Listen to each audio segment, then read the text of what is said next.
1. The unusual case that shook America. Hello everyone. Today I'm delving into a case that has both captivated and unsettled the American public in equal measure, a true mystery that continues to linger in the national psyche. This is not an old legend or a story passed between generations, but a modern and very real event, often referred to by the media as the disappearance of the newlyweds in the locked penthouse. Set in the heart of New York City in spring 2022, this baffling incident has stoked heated conversations not only in law enforcement circles, but in coffee shops, dinner tables, and news outlets across the country. From the outset, the circumstances surrounding the case defied rational explanation. Imagine a vibrant young couple vanishing without a trace from one of Manhattan's most secure and luxurious apartment buildings, their personal effects strangely undisturbed, no sign of forced entry, and not a single clear lead for investigators to follow. This was not a distant or marginalized tragedy. Both individuals, Adam King, a charismatic cafe owner cherished in his Soho neighborhood, and Olivia White, a rising starlet from the alleys of Broadway, were public faces starting a promising life together amid the city's glitter and grit. The gravity of their disappearance struck a chord with a society primed by crime TV and novels, but rarely exposed to such real-life labyrinths. Cable networks, podcasts, and social channels quickly adopted the story, dissecting every nuance and theory. The discussion became national almost overnight, with Americans from all walks of life speculating about the possibility of foul play, an elaborate plan, or even some supernatural intrigue lurking behind locked doors. Why did this singular event attract so much attention? For one, it shattered the collective illusion of safety maintained by state-of-the-art surveillance, doorman, and digital security in urban America. If a couple could simply vanish from a fortress in Manhattan, what did that mean for the rest of us living less shielded lives? But also, the story touched a nerve because it was so intimately relatable. A love story interrupted, families desperate for answers, the ache and suspense amplified with each day. For months, the details have been meticulously pored over by everyone from online sleuths to decorated FBI agents, yet consensus remains elusive. The police were initially confident, then quietly confounded. Not a day passes without someone, somewhere, pondering what truly unfolded inside that locked penthouse, and whether the answers will ever come to light. 1. The opening call. Family reaches out to the police. It was an unremarkable Thursday morning in late spring. A day that began like any other in Manhattan, where the sounds of rush hour blended with early sunshine filtering between high-rises. Yet, in the lobby of the local precinct, an air of urgency hung heavy as Harold King stepped onto the cold, tiled floor, gripping the handles of his worn leather bag with trembling hands. Harold, a silver-haired man in his late 60s, was known by his community for his quiet nature and practical approach to every challenge. But that morning, he was almost unrecognizable. His eyes darted frantically, voice hoarse from sleeplessness, suit slightly wrinkled and tie askew, a portrait of a man on the brink of panic. Approaching the reception desk, Harold fumbled with his words, explaining to the front desk officer that he hadn't heard from his only son, Adam King, and Adam's wife, Olivia White, for days. What began with a missed phone call here, and an unanswered text there, had now spiraled, over the course of 72 hours, into a silence that gnawed at his nerves and eclipsed every other thought.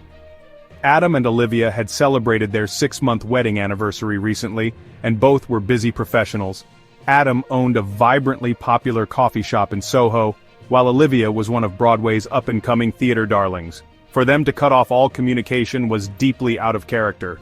Harold recounted in a voice fluttering with disbelief that he had stopped by Adam's cafe the previous afternoon hoping to catch him, only to be met by staff who reported not seeing their boss since the weekend. Adam's cell phone rang endlessly, eventually going straight to voicemail. Olivia's phone yielded only a short, vague text about feeling under the weather, then nothing at all. Calls to friends, relatives, and colleagues turned up not a single lead. Both sets of parents found themselves calling each other in confusion and growing dread. More details emerged as Harold explained the mounting worry that pushed him through the police station's doors. There was the couple's beloved brown poodle, Bailey, who had never been left alone before. Bailey hadn't been picked up from the apartment dog walker in 2 days. Adam's mother, Evelyn, had tried calling the penthouse directly, pressing the buzzer on repeat out of desperation, her calls echoing into an apartment that never answered back. The family group chat had gone eerily silent, WhatsApp status dots frozen for days. When asked by the officer if there could be any marital troubles, financial strain, or other major life changes, Harold shook his head. On the contrary, both Adam and Olivia were in high spirits before their disappearance. A night out with friends, talk about planning a summer road trip, invitations to friends' barbecues sitting unopened in the mail. There was no history of disappearing acts, no confessions of wanting to start anew, and absolutely no reason to suspect they had run away from their lives in New York. This chain of oddities, beginning with an anxious parent's unanswered phone calls and ending with a set of keys hastily delivered to the police so they could conduct a welfare check, were the first pebbles dropping into what would become a storm of speculation and fear. As the police jotted down the couple's information and began piecing together the last moments they'd been seen, Harold could only pace the waiting area, haunted by questions no one could yet answer. Little did anyone know that his decision to contact the authorities would launch not only a formal investigation, but ignite a firestorm of intrigue and anxiety across the city, setting the stage for one of the most mysterious missing persons cases modern Manhattan had ever seen. 1. Initial findings at the scene. As the first responders from the NYPD made their way up 15 stories, a hush fell over the hallway. There was no noise behind the couple's heavy door, just the hum of distant city life. The officers knocked firmly. No response. After announcing themselves again, they unlocked the door, quietly and carefully, as if stepping into another world. Inside, the cool filtered light found everything strangely untouched. The first thing to burst into life was Bailey, the poodle, who darted toward the officers with nervous energy. For anyone who knew Adam and Olivia, this detail was instantly alarming. Bailey was never left alone overnight, much less for days.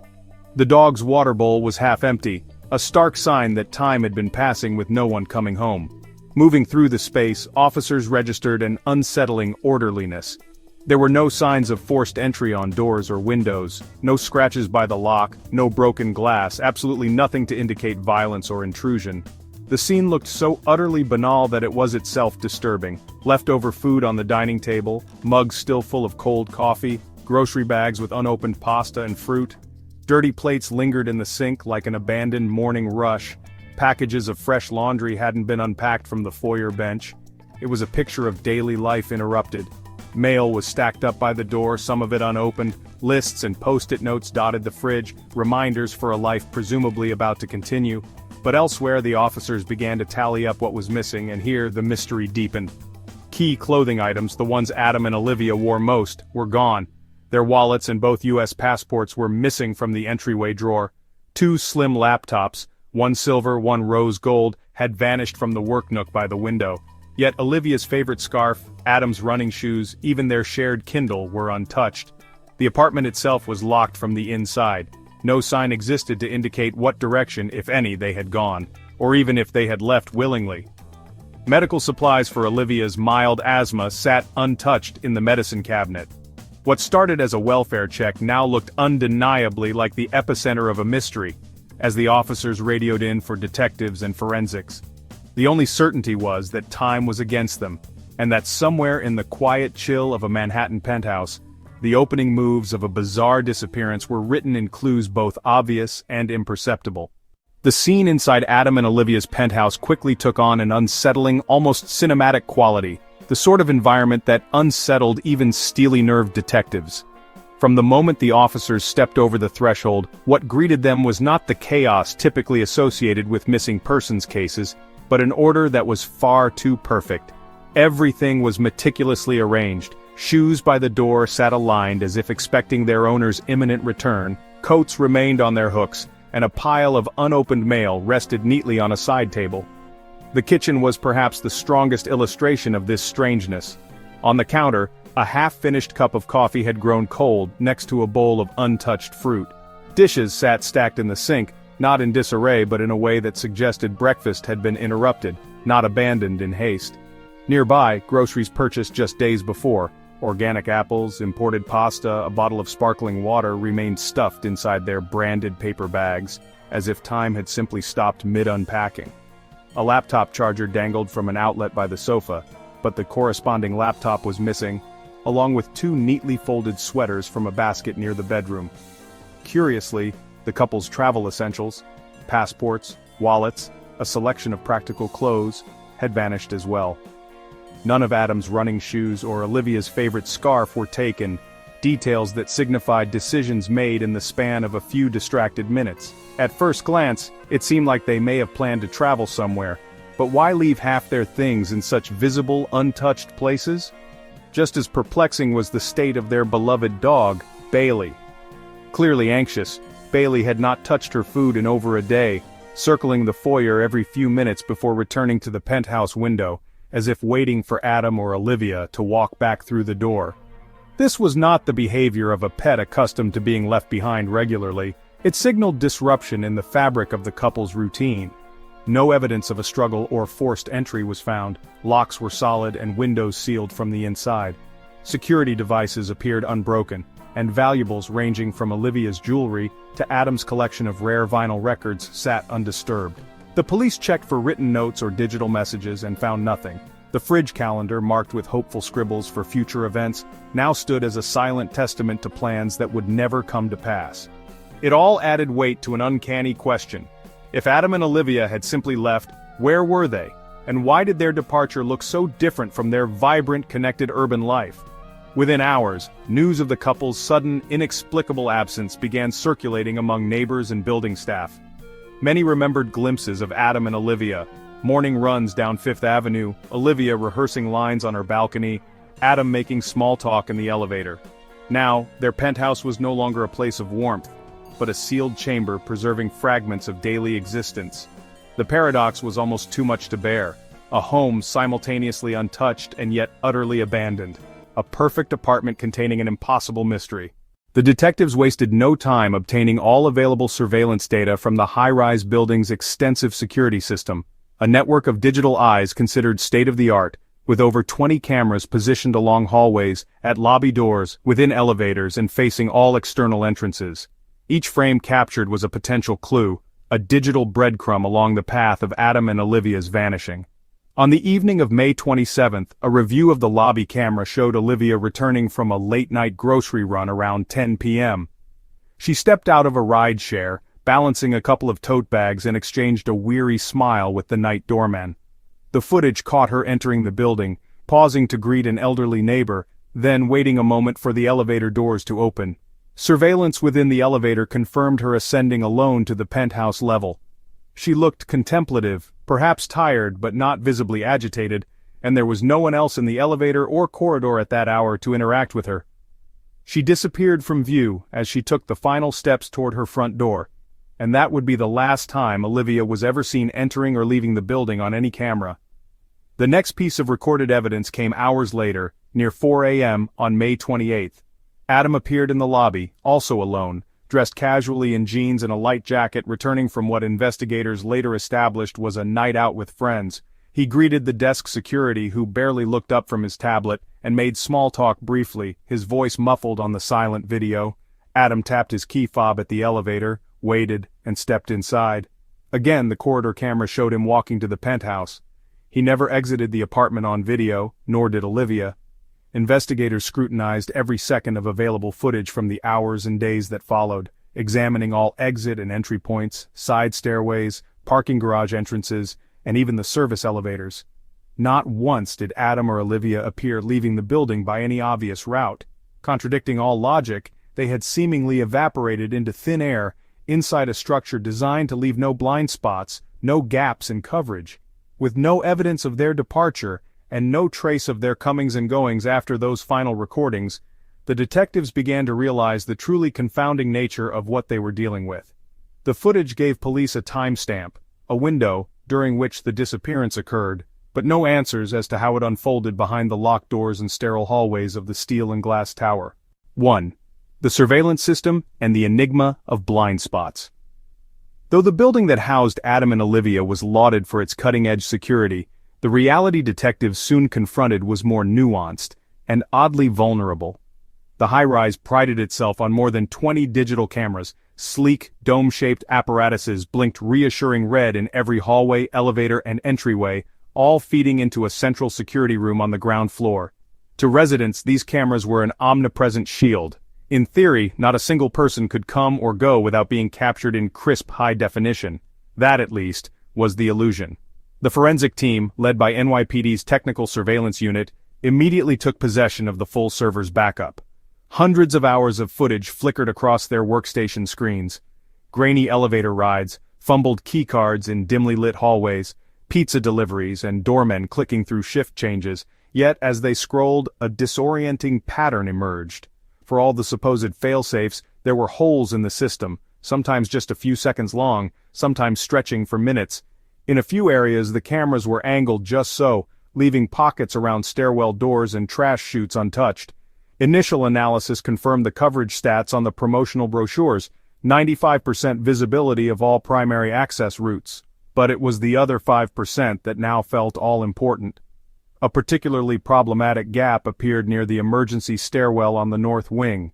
The nearest camera's lens ended its sweep with an abrupt cutoff less than 2 feet before the doorknob, creating a track of maybe 10 seconds where a quick, purposeful person could move unseen.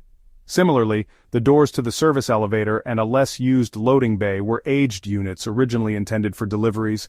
Their cameras were lower-grade black-and-white analogs sourced from the building's pre-renovation phase. These offered only vague silhouettes, not the facial clarity everywhere else. Detectives mapped out these blind spots meticulously, constructing a virtual risk grid overlay atop the architect's floor plans. Chronic maintenance notes from the building manager's logs revealed that, several times a year, tweaks and repairs left certain cameras either inactive or looping old coverage for hours at a stretch. Most such downtime was brief, but the timing gnawed at the investigators. One access log suggested the north stairwell camera was reset at 3:18 a.m. on May 28, only hours after Adam and Olivia were last seen. Was this corruption random, or did someone with insight into the complex's rhythms exploit an opportunity known only to insiders? The detective sergeant overseeing video review expressed frustration in a late-night police memo. "We assume technology keeps us safe. In reality, it's a thin net. All it takes is one thread to break, and anyone determined enough can slip through." Outside-the-box theorists, including a few seasoned detectives, speculated, what if Adam and Olivia, alone or with help, learned these vulnerabilities? Residents like them, who'd lived in the penthouse long enough to watch 6 seasons of repairmen traipsing past on their way to bent cameras and blinking routers, might have noticed the quirks. Alternatively, a collaborator from among the night shift staff, whose access codes changed monthly but whose routines were almost clockwork, could have known which cameras to avoid in a pinch. It raised uncomfortable questions about possible inside knowledge or collusion within the maintenance or security staff, though background checks yielded nothing immediately damning. Further complicating matters was Camera 14, the unit tasked with overlaying both the recycling chute door and a chunk of wall between 2 service closets, a location described by tenants as a dead pocket where the Wi-Fi always drops out. Footage from Camera 14 in the hours before and after the disappearance was patchy. Technicians from the manufacturer blamed an interference spike. Some suggested it was simple sensor failure, others entertained the possibility of illegal jamming, though evidence of such activity was circumstantial at best. Another angle emerged when detectives obtained older blueprints of the building. Before its 2015 luxury renovation, the structure was a pair of conjoined pre-war walk-ups with labyrinthine corridors and odd architectural quirks. Could some old passage or sealed access point have been missed by the camera sweep altogether? Inspectors brought in by the police spent days probing drywall and maintenance closets, searching for evidence of a forgotten backstairs or crawl space that, just maybe, allowed someone to move through the building undetected. Their search produced only spiderwebs, and yet the absence of proof was itself unnerving. The NYPD's AV specialists also examined digital tampering. Could someone have hacked the cloud server storing footage, erasing or superimposing innocuous scenes? Forensic sweeps revealed no digital footprints, but experts cautioned that an inside technical actor, familiar with both the hardware and software, could conceivably mask a breach if they moved quickly and with precision. The apartment complex's tight-knit IT staff, all vetted and with years of spotless employment, nonetheless faced extensive questioning. No evidence of illicit access emerged, though, as one cyberforensics consultant dryly put it, sometimes the best hack is knowing when no one's looking at all. Pressure mounted as frustrated detectives weighed mundane error against deliberate manipulation. Could the couple, perhaps panicking or desperate, have made a dash through a known dead zone? Or did a third party, unseen by digital eyes, engineer their disappearance using the few-second window afforded by imperfect surveillance? These blind spots grew in collective imagination, from minor oversights into portals of possibility, their uncertainty fueling dozens of wild theories in public and private alike. By the second week, what began as a search for faces on a screen had evolved into a philosophical debate about the limits of surveillance. The reassurance of a world always watched, assumed to guarantee safety and truth, had proven to be a paper shield. When Adam and Olivia's case was discussed on late-night news, pundits fixated on the curse of the camera blind spot, with guests debating whether the modern era's obsession with surveillance wasn't more illusion than assurance. Each moment lost to those brief but crucial gaps in vision became, as the lead detective wrote, a little black hole, swallowing certainty, leaving only questions in their wake. The days following the first discoveries inside the penthouse saw the investigative focus shift quickly to an even more perplexing question. If Adam and Olivia had somehow slipped through the web of cameras and left no trace in the security footage, then by what means did they actually leave the building and subsequently, the city? This question became the linchpin for every theory debated among the detectives, the press, and the anxious families glued to their phones for updates. The most intuitive explanation, the use of their own car, was dismissed almost immediately. Adam and Olivia's shared SUV, a navy blue Tesla Model X with distinctive white interior trim, remained exactly where they had left it in the building's second-level underground garage, doors sealed, battery level unchanged, exterior gathering a faint dusting of city grime. Security logs showed no access to their assigned parking spot after the early hours of May 28th. Maintenance staff confirmed that the vehicle had not been moved. The footage of the parking garage, despite being less comprehensive than the lobby and ground-level cameras, did not reveal any attempt by Adam or Olivia or anyone else of their stature to approach or tamper with the car. This led to an eerie conclusion. If they had left of their own volition, they had not done so behind the wheel of their own car. Detectives next considered the possibility of ride-sharing apps, taxis, or private car services. They combed through records of every Lyft, Uber, and city taxi dispatched within a 2-block radius of the building over a 3-day window. However, there was no passenger record tied to either Adam's or Olivia's registered cell phones or credit cards. Investigators checked whether pseudonyms or burner phones might have been used, a common tactic among those planning a covert exit, but none surfaced in fair data. The building's doormen, dutifully questioned through repeated interviews, insisted they had not seen any unregistered vehicles idling at the side entrance or waiting in the underground loading bay at any hour suggested by the couple's last known movements. Subway and bus travel presented their own conundrums. In theory, Adam and Olivia could have taken advantage of the city's 24-hour transit network. But this would require venturing at least several blocks from the sanctuary of their high-rise. An unlikely prospect for two people supposedly seeking a stealthy or urgent escape. Camera reviews from the adjacent blocks, leading toward the nearest subway stations and major bus lines, provided no concrete sightings matching their appearance and clothing described from the May 27th and 28th in-building footage. MTA records yielded no clues, no use of either of their Metro cards nor any facial recognition matches when run through the NYPD's experimental software against subway surveillance feeds. Interviews with late-night station attendants in case someone had seen a couple acting strangely or hurried also dried up without actionable leads.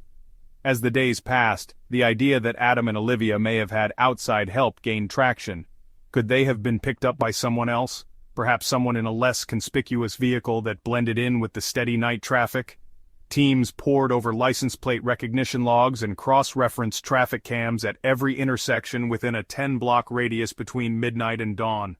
Hundreds of vehicles passed through, but none showed a pattern of lingering or returning to the building. There were no limos, vans, or moving trucks correlating to the time window. Analyses of neighborhood delivery services and package drop-offs also turned up empty, no evidence of a courier or food delivery masking the arrival of an unknown getaway car. As pressure mounted, detectives also considered far less conventional means of egress: rooftops, fire escapes, and maintenance tunnels. The building's roof could only be accessed with a dedicated keycard, with every use logged electronically. Again, no sign Adam or Olivia had made it up there. All outdoor terraces face steep drops onto bustling midtown sidewalks. The emergency stairwells terminated inside the building or in a gated alley under constant camera surveillance. Maintenance blueprints were consulted to see if there might be service shafts or storage vents concealing a possible passage to the outside undetected. City engineers, called in at the urging of the families, conducted a walkthrough. Their conclusion, short of a Mission Impossible-style operation, there was simply no plausible exit route that didn't involve being seen. Haunted by their lack of progress, the investigative team circled back to both conventional and exotic explanations. Some detectives theorized that if Adam and Olivia didn't leave alive and of their own will, someone might have helped remove them, using knowledge of the building's rarest flaws, an assertion that roused both hope and horror in loved ones following the case. Yet search after search turned up nothing in dumpsters, mechanical closets, or adjoining basements. There were no secret tunnels, no hidden doors, no evidence of large packages or containers being wheeled out that could have concealed two adults. There wasn't even a missing laundry bin or janitor's cart for the relevant days. Increasingly baffled, police examined flight and train records, reaching beyond the city limits. No trace appeared of them using their passports, checking bags on a train to Boston, or booking a flight out of LaGuardia or JFK under their own names or known aliases. Homeland Security confirmed that both passports had not been flagged at any international border or airport check, and credit card activity ceased entirely after May 28. Popular press and amateur sleuths outside the formal investigation began amplifying exotic theories online. Some posited an underground network for voluntary disappearances, organizations helping people vanish into new lives. Others speculated about forced abduction with technological sophistication, hacked security systems, insiders among the building's maintenance team, or even elaborate disguises to exploit the few seconds when cameras overlapped corridors and elevator doors. Despite waves of conspiracy chatter, however, nothing in the couple's digital or social lives suggested foreknowledge or collusion, and no traceable help surfaced, not even from Adam's extensive cafe clientele or Olivia's eclectic theater contacts. By the second week of the investigation, the question of their means of departure had shifted from a logistical puzzle to a haunting psychological one. What could possibly motivate two rising stars, deeply connected, full of plans, no public enemies, plenty of community ties, to orchestrate a vanishing act so flawless it defied technology itself? Or if they did not vanish of their own accord, who could have possibly been clever and daring enough to circumvent every physical and digital barrier in their path? This central mystery left the families, police, and public gripped with a queasy sense of unease. The evidence did not fit the narrative. Cars unused, traffic cams silent, no footprints in the digital sand. Nothing seemed more chilling or more heartbreakingly definitive than this utter lack of trace, as if Adam and Olivia and any possible accomplice had simply slipped through the cracks of the world itself, leaving behind only silence, confusion, and the echo of 100 unanswered questions. The initial wave of police investigation had barely subsided before another promising but perplexing track emerged: the digital footprints left behind by Adam and Olivia in the hectic days leading up to and immediately after their disappearance. In a world where everyone's steps, thoughts, and even shadows are so often recorded, the detectives moved swiftly to secure legal access to the couple's call logs, text messages, and application histories. In a high-tech NYC penthouse, every ping and buzz could be suspect, or a lifeline. First, investigators drew up a timeline of communications using both Adam's and Olivia's mobile devices. On the morning before their disappearance was noticed, everything seemed reasonably ordinary: brief texts with coworkers, emoji-filled chats with friends, reminders about groceries, and messages coordinating work schedules. But as detectives moved through the hours and days that followed, irregularities surfaced. Adam sent an abrupt, out-of-character message to his business partner, saying he needed to close the cafe for something big. There was no explanation, no request for help, simply the curt digital equivalent of slamming a door shut. For someone as open and gregarious as Adam, this stood out like a siren in the night. Meanwhile, Olivia's communications, usually lively and peppered with wit, shifted noticeably. Around the same time as Adam's strange message, she texted colleagues in her theater troupe, apologizing for being unwell, and stating she would be missing rehearsals for the next few days. Though plausible on the surface, after all, May allergies and cold season were peaking. A look at Olivia's medical history and pattern of attendance showed she'd never once missed a rehearsal or show unless absolutely necessary. Her messages, though friendly, became oddly brief and lost their characteristic warmth. Her friends, initially supportive, later described the tone as automated, almost as if typed by someone imitating her style. As the investigation moved into its second week, What started as a superficial review of texts and calls evolved into a meticulous forensic deep dive. Detectives worked hand in hand with digital crime specialists, following the electromagnetic breadcrumbs most people leave behind without realizing. They pulled detailed location data from cell towers, requesting emergency access from network providers. According to signal logs, both Adam's and Olivia's phones were still in the general vicinity of their building for much of May 28th and 29th, not unusual until Olivia's phone abruptly pinged a tower in Brooklyn's industrial district late in the evening on June 2nd, several miles from home. There, the signal cut out entirely, a digital cliff edge. This detail rattled everyone involved. Adam's device, by contrast, appeared to power down intentionally, gone dark on the night of May 28th, right inside the security perimeter of their building. No further GPS data was ever recovered from his phone, despite the best efforts of NYPD's cyber forensics team. There was no sign of the phone's reactivation, SIM card use, or attempts to connect to Wi-Fi networks anywhere in the city or beyond during the following weeks. It was Olivia's final location that most haunted detectives. Why would her device travel alone or with her into a quiet, nondescript section of Brooklyn only to vanish from the map? Could she have been fleeing, dropped the phone to discard a digital leash, or was somebody else carrying the device as a diversion? Police then dug into the substance of the messages. Starting on May 29th, Olivia only communicated via text. Her usual voice calls with family disappeared, replaced with terse written updates. Family members recalled the unease these gave them. The vocabulary seemed off, the tone a little too composed, the grammar slightly formal for someone writing in a hurry or under stress. Olivia's mother, who knew her daughter's texting style intimately, felt convinced these were not written entirely by Olivia herself. Detectives later had forensic linguists compare the suspicious text to previous samples, detecting enough discrepancies to flag them as potentially authored by a third party or under duress. Adam, meanwhile, attempted a single outgoing call to Olivia's theater troupe on the very evening he vanished, and then went silent. His father, Harold, received a single reassuring text but found it suspiciously indirect, lacking the personal touches Adam always used in family conversation. On top of that, investigators noticed patterns intended to simulate routine. Calendar invites in both Adam's and Olivia's phones were being declined or deleted after the fact, sometimes from unfamiliar devices or IP addresses.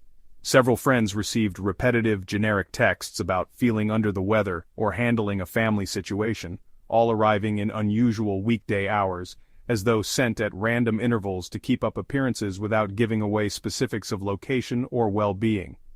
Both sets of parents watched in mounting dread as the frequency of messages tapered off, the familiar digital rhythms of their children's lives slowing to a chilling silence.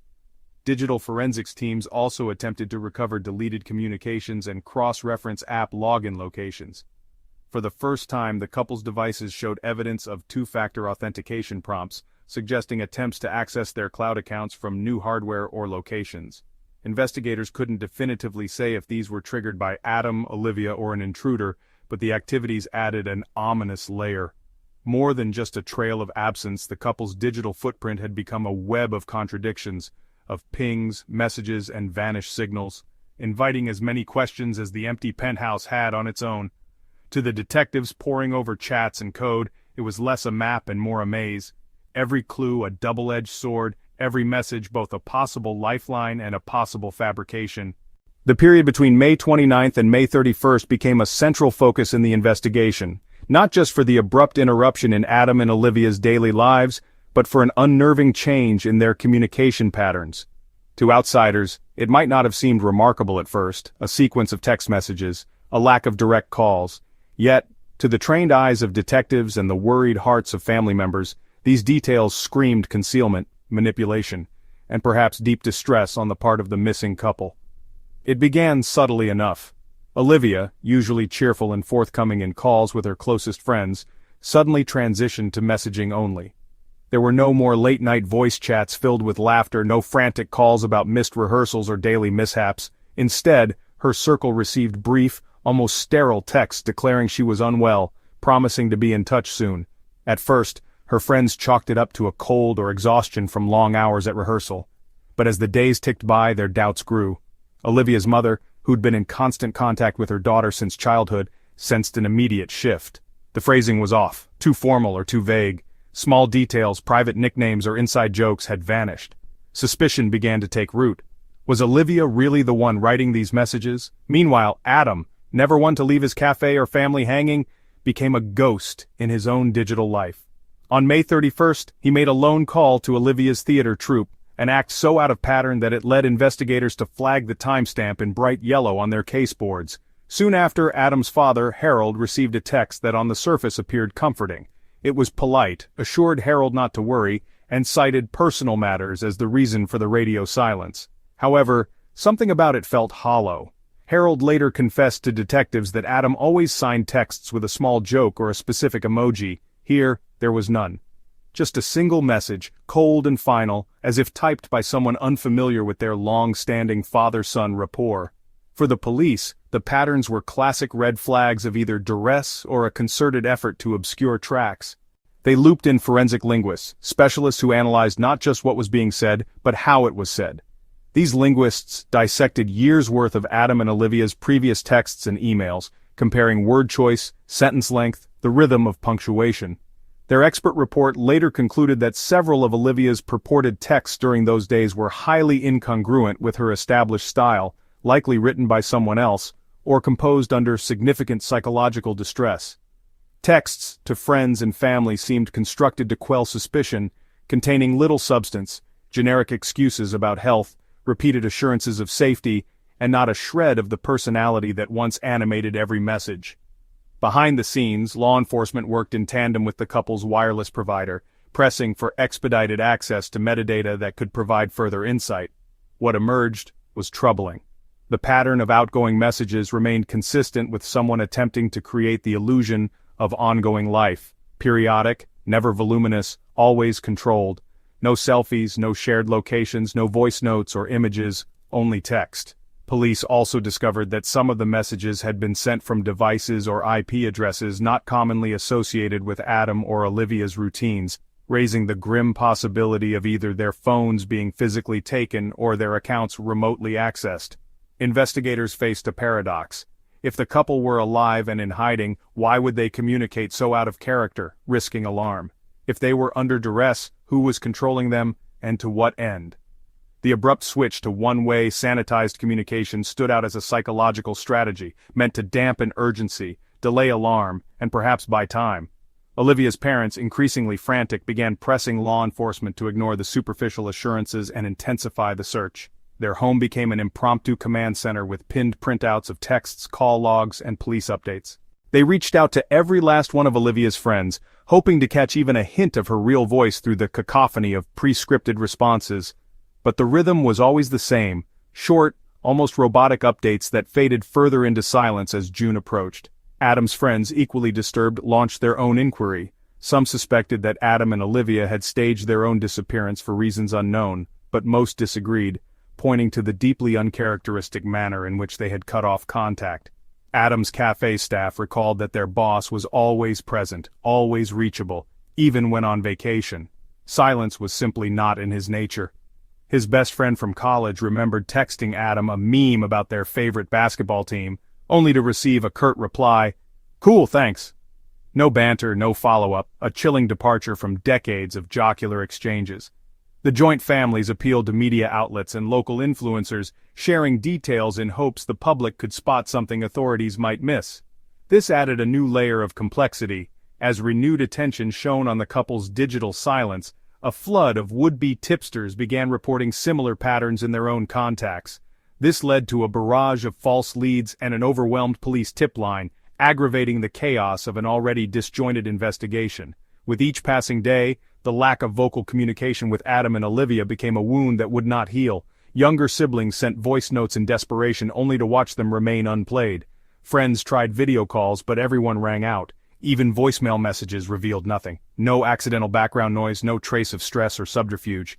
The phones had become shields, manned either by a fearful couple or an unknown third party.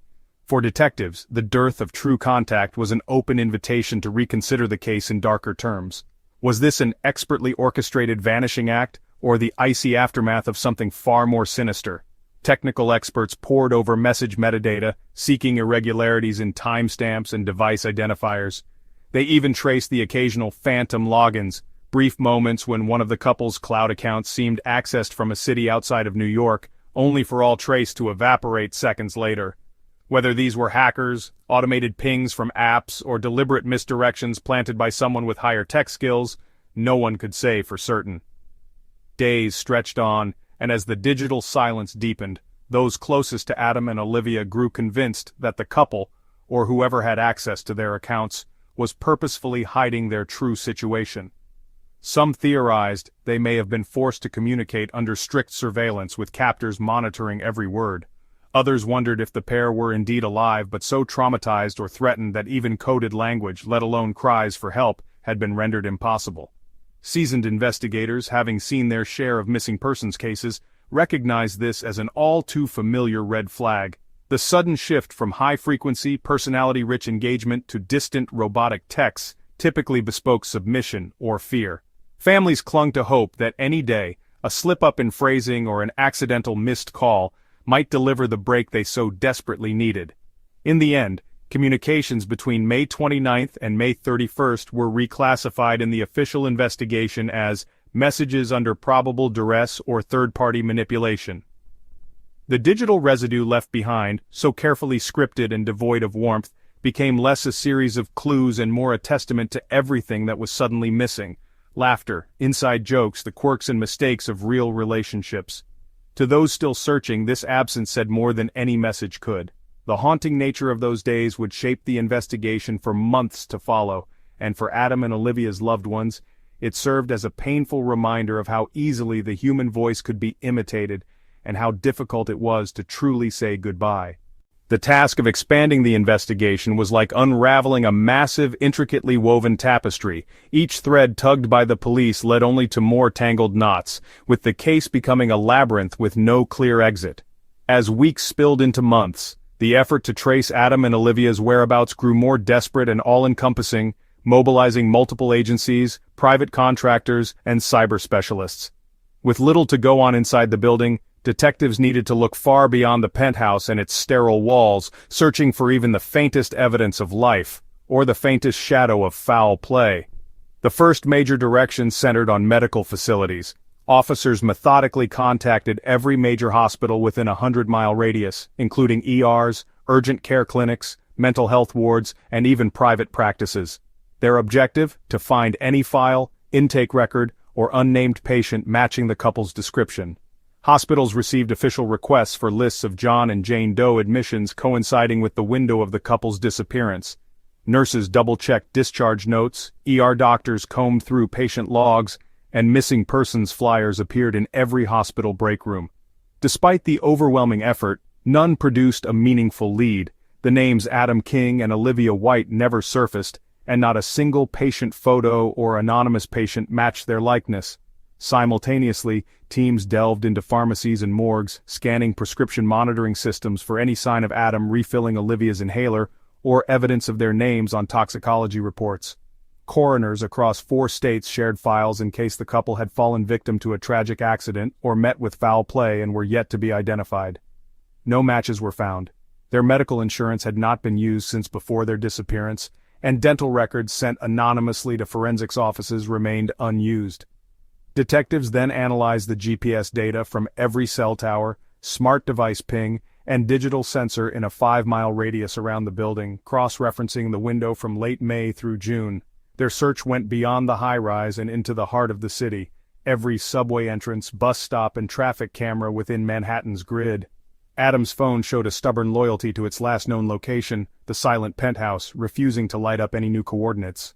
Olivia's, however, broke pattern. A final ghostly ping from the industrial outskirts of Brooklyn days after they vanished. But forensic sweeps of nearby businesses, warehouses, and homeless encampments revealed nothing. Video footage from the Brooklyn neighborhood was no more illuminating. A camera caught a fleeting image that could have been anyone. No bank ATM withdrawals, no MetroCard swipes, no car rental or bike share records could be traced to the couple. With mounting frustration, the police started canvassing dozens of city shelters, soup kitchens, and transitional housing programs. Flyers and ID photocopies circulated under the radar. Some volunteers claimed to have seen a young woman matching Olivia's description, but every supposed sighting either fizzled into dead ends or was disproved by surveillance tape. Outreach teams patrolled the night streets, especially in neighborhoods known for transient populations or those with industrial anonymity, hoping to spot anything, a couple in distress, a lost dog, or just out-of-place clothing. Nothing matched. Next came digital forensics. The NYPD brought in data analysts and white-hat hackers to probe the couple's cloud accounts and personal email servers. Their goal was to find any logins after the date of disappearance, even using disguised VPNs, proxies, or burner phones. All known accounts had last activity just prior to the vanishing. A few failed login attempts pinged from European IP addresses, but these were ultimately explained as unrelated bot traffic or speculative hacks after their names hit the media. Social media profiles remained eerily static, with no DMs, posts, or story updates. Investigators went so far as to scan boards on the dark web in case ransom threats or cryptic posts appeared. Still nothing. Financial records provided more disappointment. Bank accounts, credit cards, Venmo, PayPal, and all banking apps showed complete inactivity. The last purchase by Adam was a grocery order timestamped before midnight, the same one seen in the final footage. There were no sudden withdrawals, no new loans, and not a cent sent to any unfamiliar party. Olivia's tax records offered no sign of a hidden account, and forensics found no evidence of emergency cash withdrawals or safety deposit box rentals. Detectives also contacted airlines, Amtrak, and bus operators. They checked for ticket purchases and passenger manifests under both legal names and potential aliases. Homeland Security and Interpol were asked to monitor for international flights using the couple's U.S. passports. Customs and Border Protection data flagged nothing suspicious. No American or Schengen border crossings, no flagged ticket at LaGuardia or JFK, and no signs in private charter flight logs. The couple quite literally, as one investigator put it, fell off every official ledger the moment the penthouse door closed. As the weeks wore on, the circle of suspicion widened. Detectives re-interviewed neighbors and building staff, seeking overlooked details. A forgotten face, a misplaced delivery, a cleaning woman with a strange schedule. Security logs were combed for anomalies in the days before and after the disappearance, in case a visitor passed through suggesting abduction or complicity. Investigators scrutinized internal communications, building emails, maintenance requests, guest pass histories, all for a trace of sabotage or technical glitch that could account for their vanishing. Nothing substantial emerged. A few maintenance requests converged suspiciously near the time frame, but follow-ups debunked any connection. Even more dramatically, police began to search for unknown, masked residents. Phony leaseholders, subletters, and anyone with desire or means to help people disappear. They looked at backgrounds of recent tenants who'd left quickly, or had criminal backgrounds, but all leads fizzled. Forensics went so far as to test the building's pipes, dumpsters, laundry facilities, and freight elevator for biological evidence in case a horrible crime was concealed. Cadaver dogs swept the garage, roof, and utility rooms. Still, nothing. The team even changed tactics, turning to behavioral analysis and asking criminal profilers to reconstruct likely escape or abduction pathways under different psychological scenarios. Did the couple truly want to run? Were they terrified or complicit in their own erasure? Psychologists analyzed diary entries and spoken-word recordings from Olivia's acting rehearsals for hidden subtext. Adam's Google Maps history was parsed for routes he never took. Linguistic experts re-examined each anomalous message sent after the disappearance for double meaning or encrypted codes. No secret plans, no clear signal. If they had help, it was flawless. If someone forced them, they left all but the subtlest marks, none enough to follow. Each week, press pressure surged. Journalists dug through every angle, speculating on cults, criminal syndicates, witness protection, or a clever long con.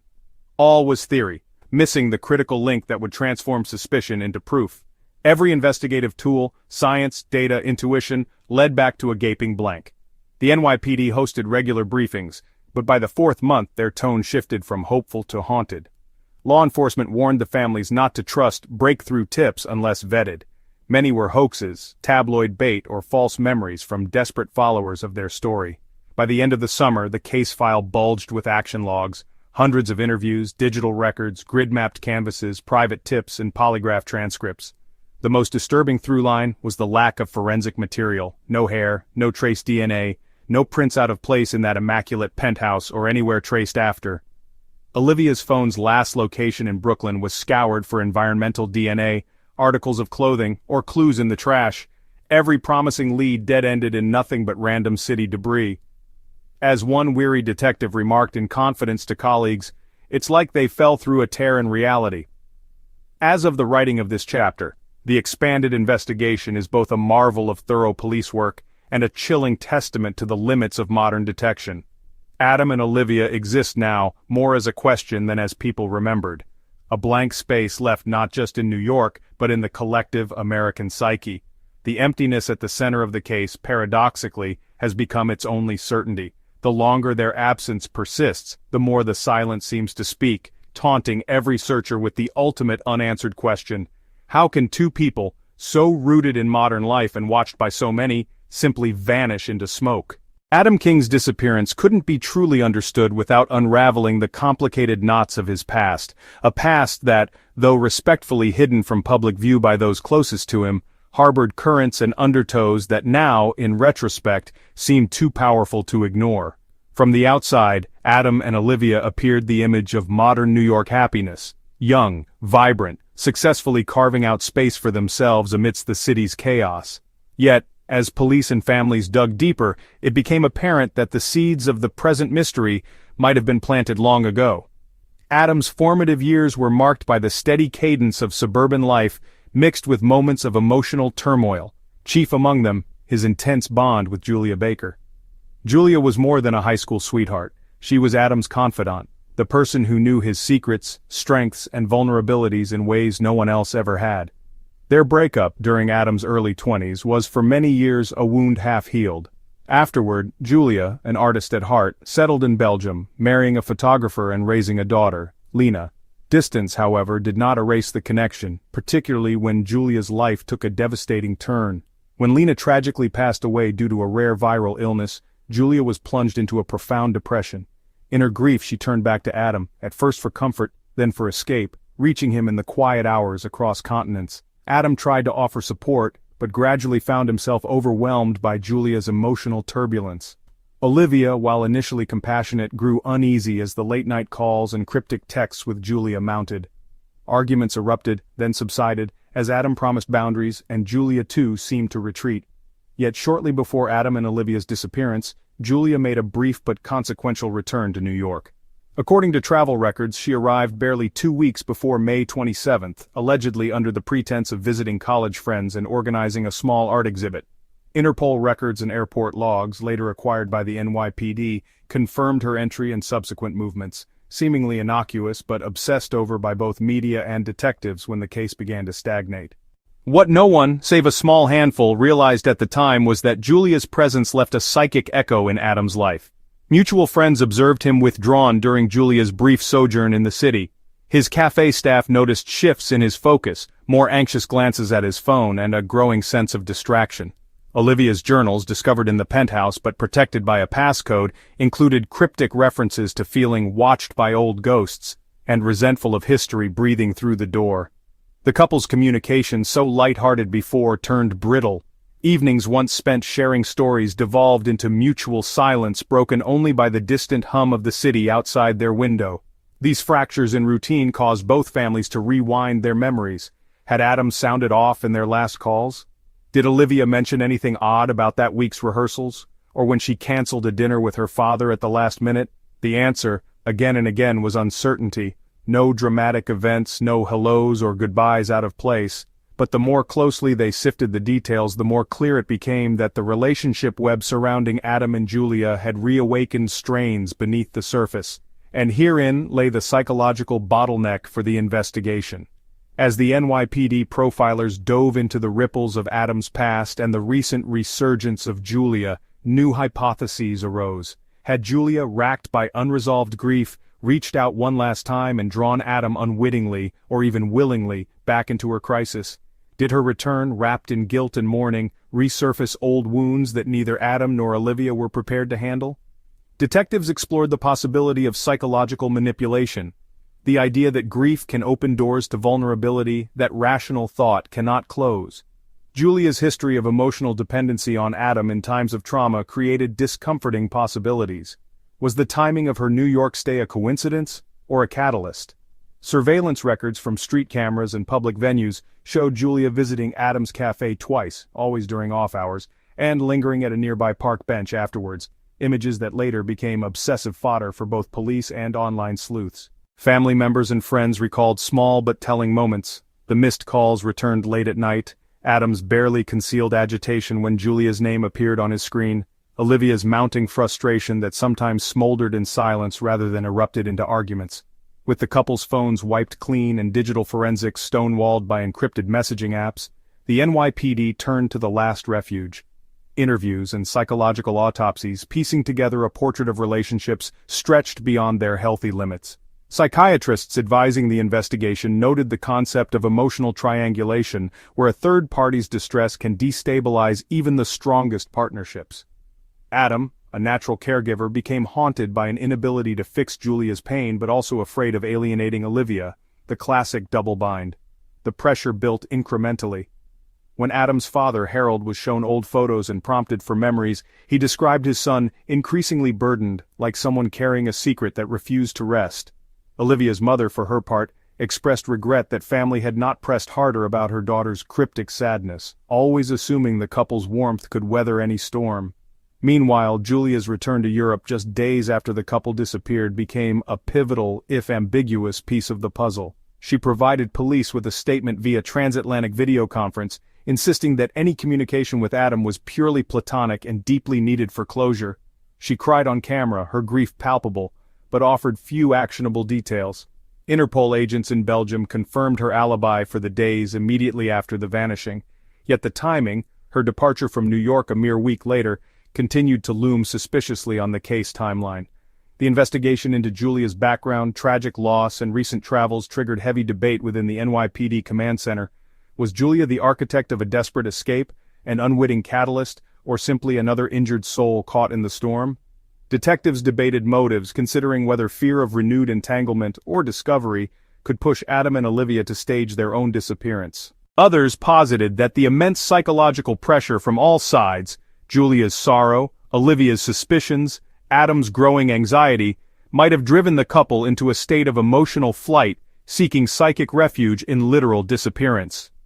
In counseling sessions organized for the families, trauma experts described the psychological bottleneck as the moment where competing loyalties, buried pain, and external threats collide so forcefully that the only perceived solution is to vanish, to wipe the chalkboard clean and start anew, no matter the cost.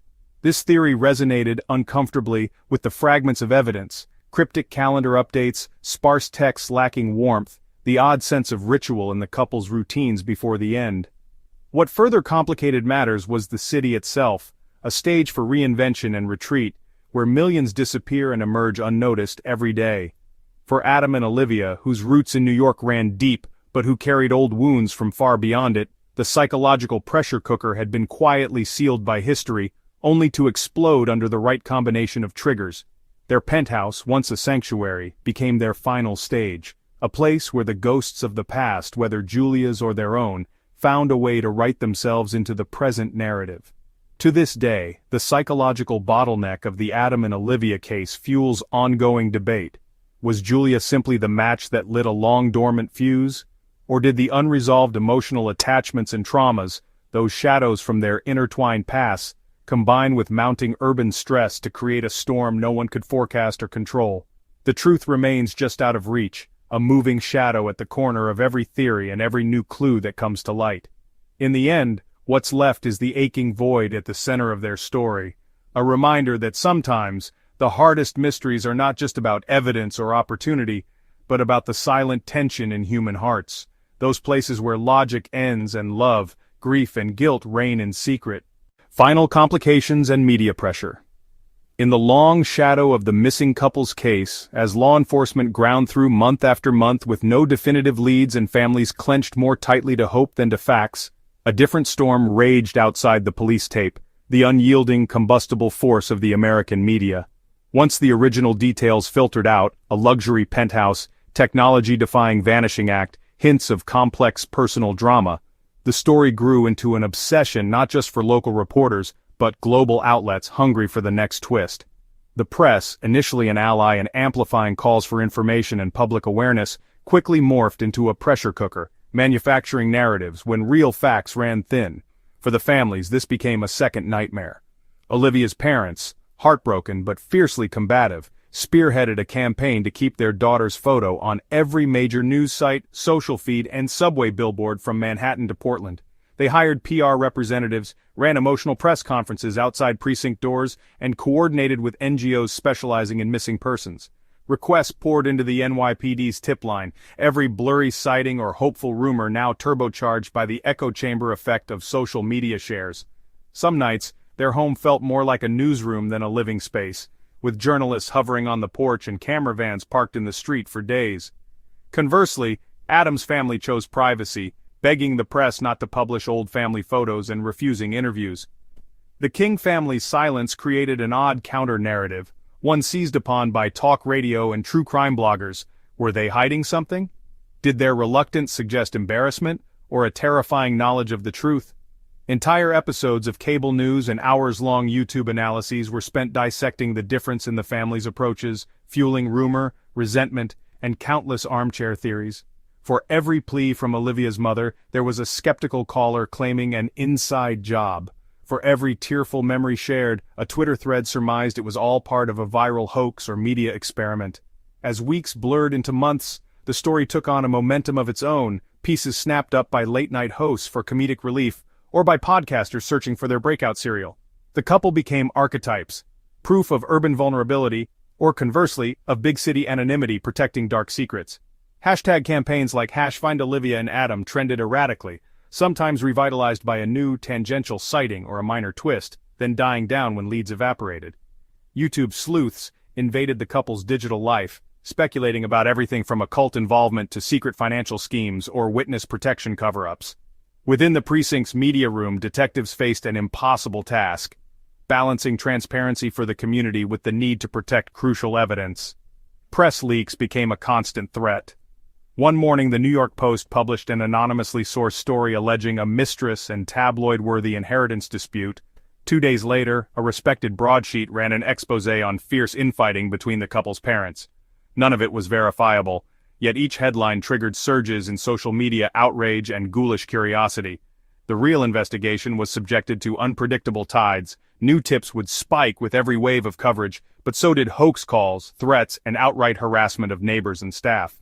Several building employees reported being doxxed or followed by enterprising bloggers demanding the real story. The families paid a heavy toll. Routine tasks, grocery runs, school drop-offs, even answering the home phone, became fraught with anxiety as they weighed every word and action against how it might be twisted on screen or in a headline. The family's attempts to control the message splintered under the weight of rumor. Olivia's sister, after venting her anger at the NYPD on Facebook, found herself the subject of a piece pondering divided family loyalties.